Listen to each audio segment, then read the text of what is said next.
Já parou para pensar que o pior dia da tua vida pode ser o melhor dia da tua vida? Por que eu estou dizendo isso? Porque é o seguinte, sabe, você cria algo e cria muita expectativa em cima daquilo.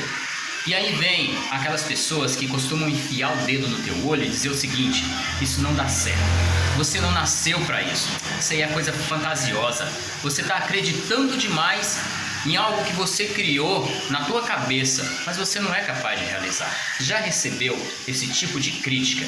E o pior que elas vêm exatamente da onde a gente não se espera, da onde a gente espera que o seguinte, que a pessoa vá motivar a gente.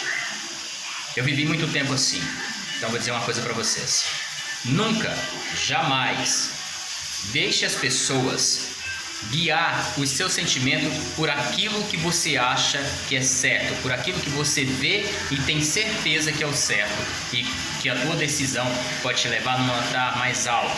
Por que isso? Porque você vê, você tem a visão, não é a pessoa que tem a visão.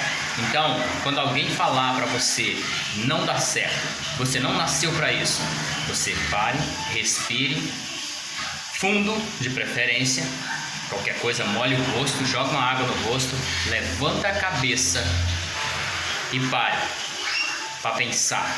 Essa pessoa não tem a visão que eu tenho, essa pessoa não tem o desejo que eu tenho para realizar o que eu quero realizar.